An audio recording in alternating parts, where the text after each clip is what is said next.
Well, hey, welcome to our campsite. So it is March 7th, I think, 2025, and the weather is finally broken enough for us to be able to go out and do some dispersed camping. So we're actually out here in one of our favorite local spots in Hoosier National Forest in Indiana, and it's about 30 degrees right now. I think we got about high of 50 this weekend, and so wife and I were in the zoo decided to take a quick trip out into the forest and do some dispersed camping. So thought I'd just give you a quick tour of our campsite, how we like to camp, and some setup of the Axiom trailer.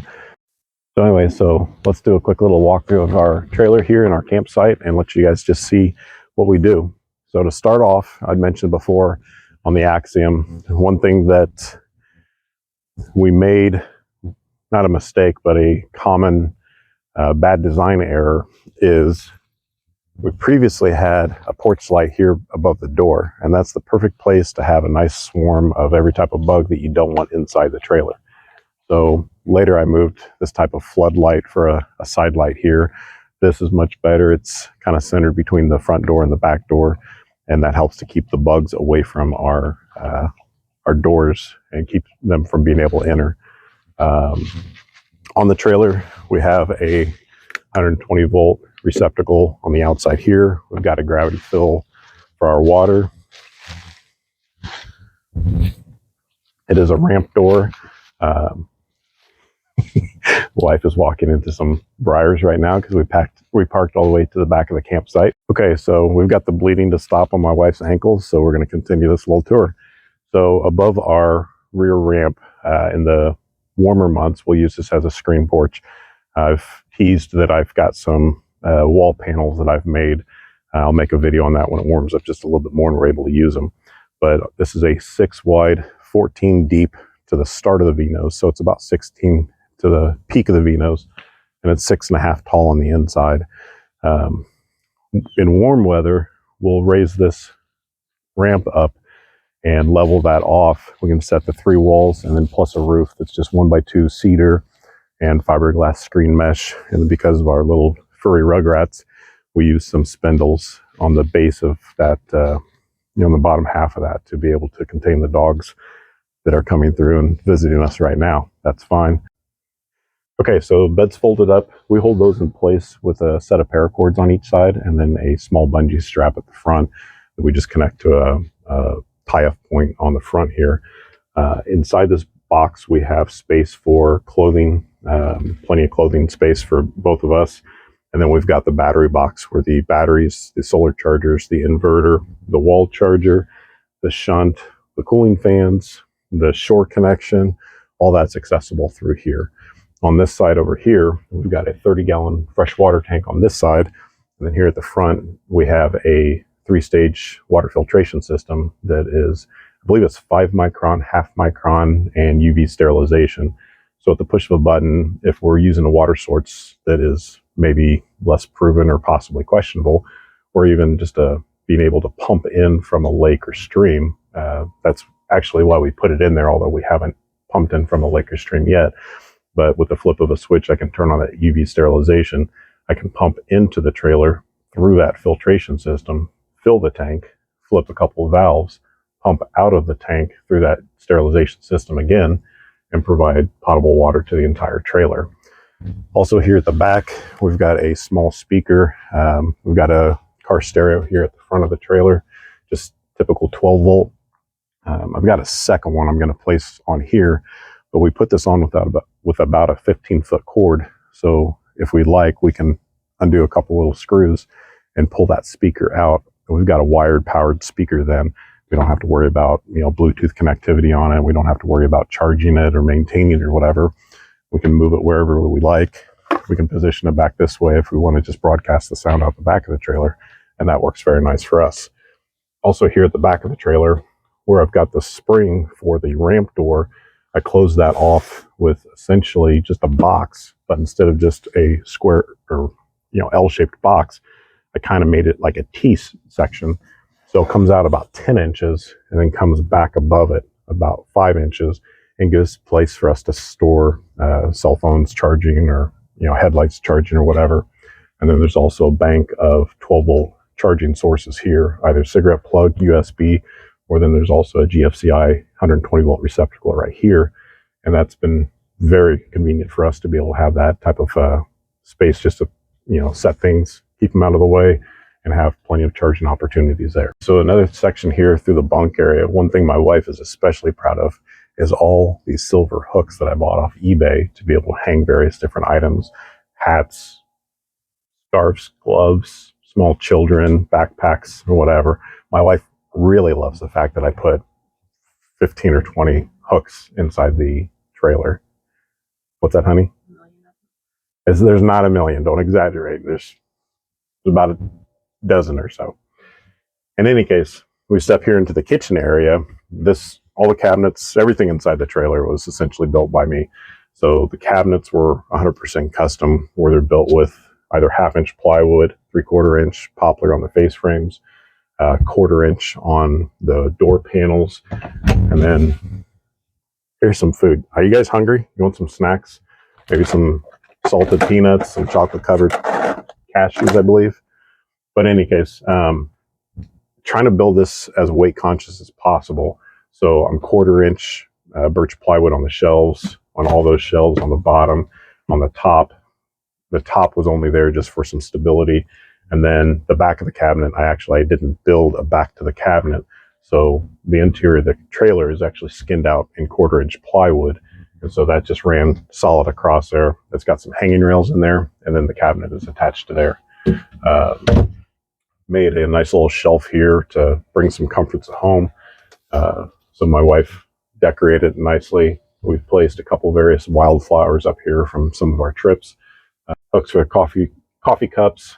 We've got tilt-out windows. So there's 3 tilt-out windows here. There's one here above the kitchen, one on the other side here at the end of the bed, and then one in the refrigerator. So each of these, yes, the bathroom, not the refrigerator. This is the refrigerator.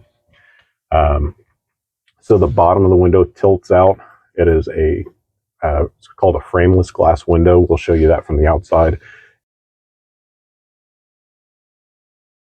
And the nice thing on these windows is we're able to, in a rainstorm, have the window open. It doesn't open a huge amount. It just tilts out a little bit, but we're able to ventilate the trailer. While we're parked at home and not using the trailer, I keep the windows open almost 365 days year round, through rain, snow, wind, hot weather, whatnot. And that allows the trailer to stay ventilated to where we don't have any type of humidity or condensation, musty smell and whatnot. It's always just fresh air in here. So we've got the Iceco refrigerator. This is a 60 liter. It's the VL60. It is a single zone with a nice bright light there that everyone on that side of the trailer always hates. We're able to fill this with plenty of food, plenty of drinks, mainly just food. We don't really put a whole lot of drinks in there unless we're on a shorter trip, but we have gone on 10-day trips and meal prepped, had all the food that we need for that trip in that refrigerator. And it's been absolutely great. That runs off 12 volt, off the battery bank, ran off the solar. And this was actually the first key element as to why we went to lithium and solar and more towards the off-grid, lifestyle of camping. Was this refrigerator. So this thing's cost me a lot of money, but it has been absolutely fabulous. So we've got the inverter running down there underneath here. So one thing we didn't want initially was a microwave, because my wife had this false sense of campsites should, cook food on a fire. There was plenty of trips where just my son and I went on trips, and there was one hunting trip in particular. I remember warming up a breakfast sandwich on the floor right about here in front of a small electric space heater, as we had an electric campsite, but no way to warm our food up. And shortly after that, we got the microwave. So the inverter's running, microwave's powered.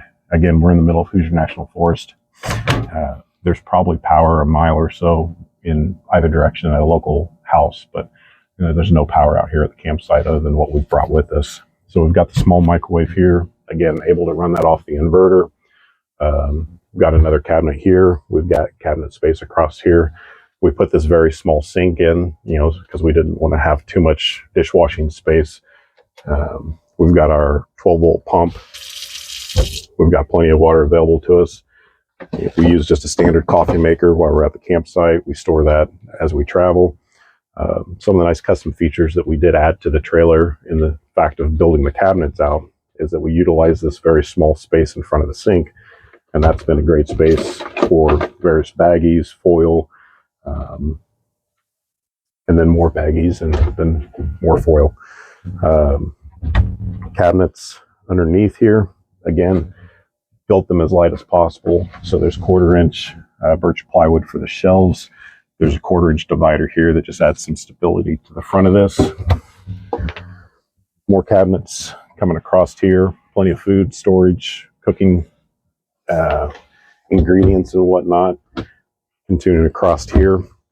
And then with building the cabinets, one thing that I did do is there's no bottoms to the cabinet, because if there's only so much cubic feet inside this inside this trailer, and so there's no reason to lose out on the 5 inches of space that would be below the bottom deck of the cabinet. So when I built these, I just never even included that, because the fact that I've already got the floor.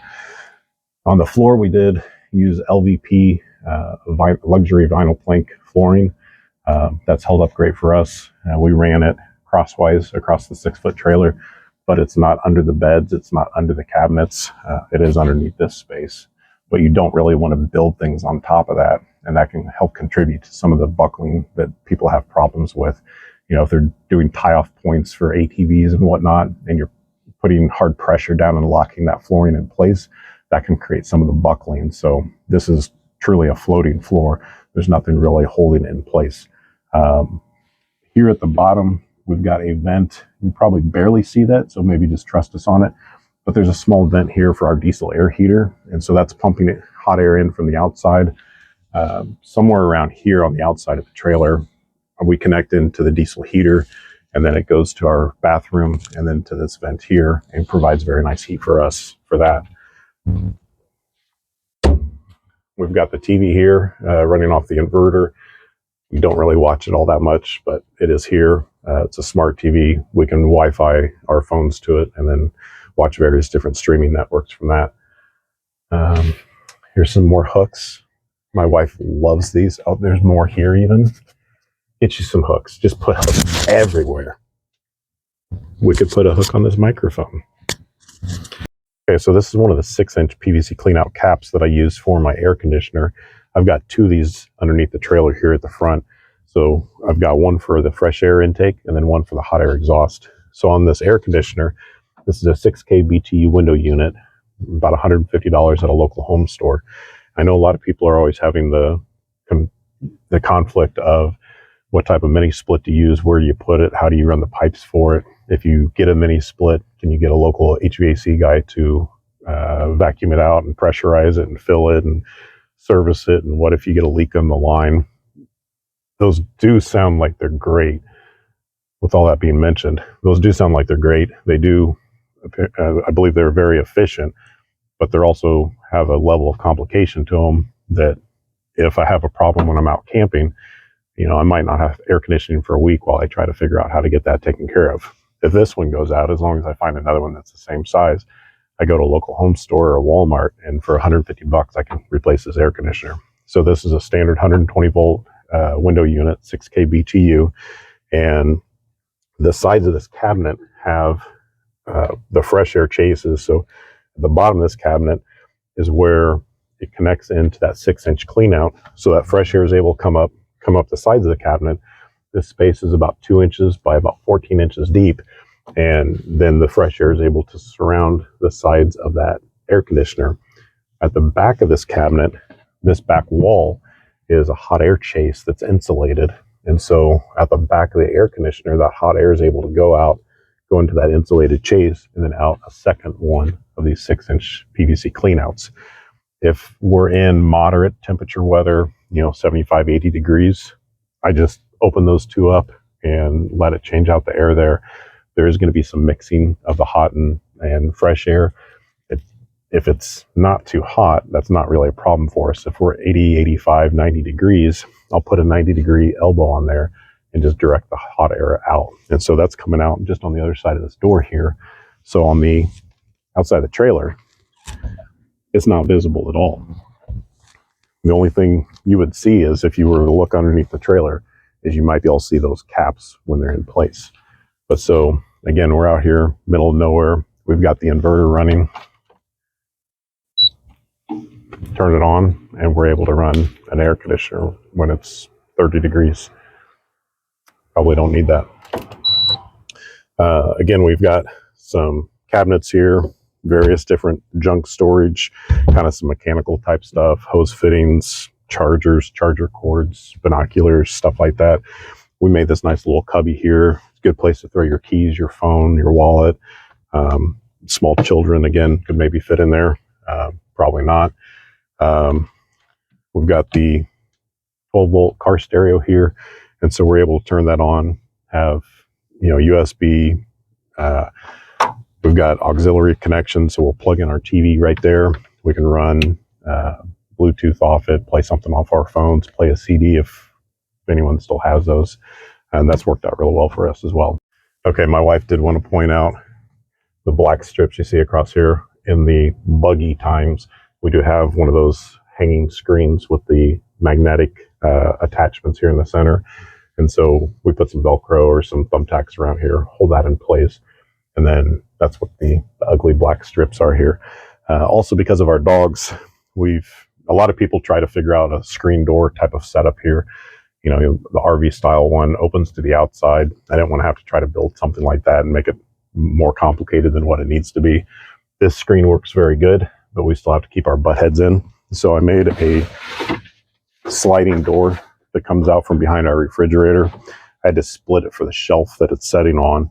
That comes over, that piece kind of locks down, holds it in place, keeps our butt heads. Okay, so here on the other side of the trailer, we've got a couple flex panels. I've just laid them here for this demonstration purpose.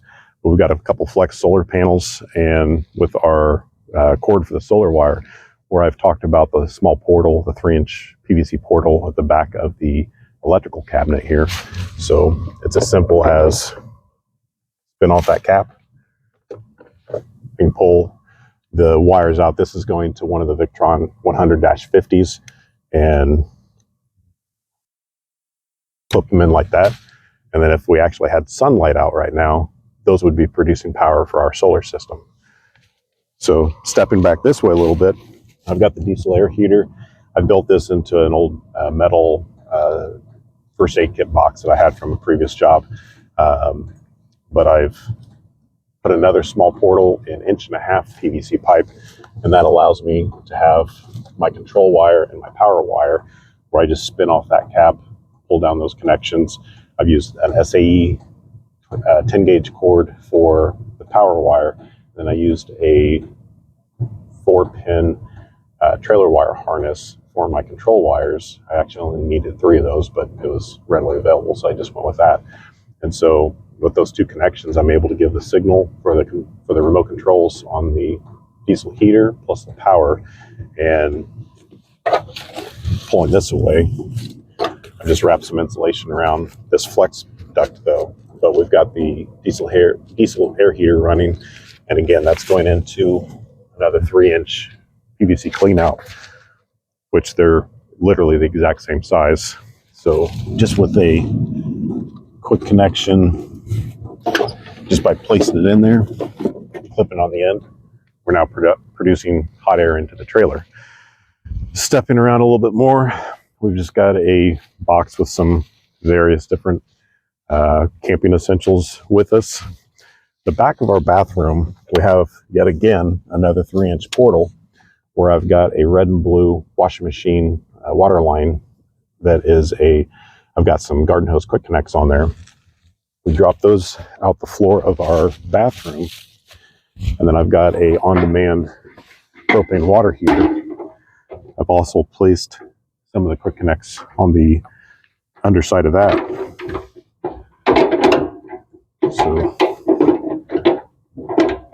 just like that, the water heater is now connected.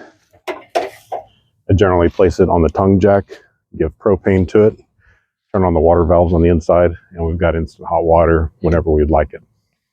the small LED light on the side here just to see. It's getting quite dark outside right now, but you can see how much light that is producing. It's a great amount to have a non-intrusive amount of light, and not, if we're at a campsite that's populated by other people as well, it's not super intrusive into the neighboring sites. That's one thing that's kind of a pet peeve for me. Welcome to my bathroom. So I'm in here in the bathroom. This is the front of the V-nose of the Axiom. So we made just a very small door, big enough for our family to fit through. You're not going to carry very much furniture through that, but that's fine. We've got a shower. It's actually quite a spacious shower. So it's, I think, somewhere around 33 inches wide and maybe 39 inches deep.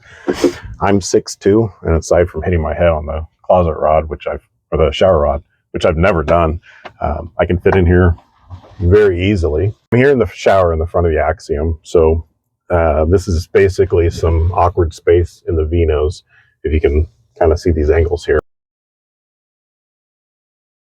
Corrugated metal that I've screwed onto the walls here. The plywood behind it is actually an MDO plywood, which is actually a very water resistant plywood. So I've screwed on, you can see a gasketed head stainless steel screw here. I've screwed on the metal and sealed over all the heads. So if any water did get in there, it'd get into a waterproof, extremely water resistant plywood, which wouldn't really be an issue.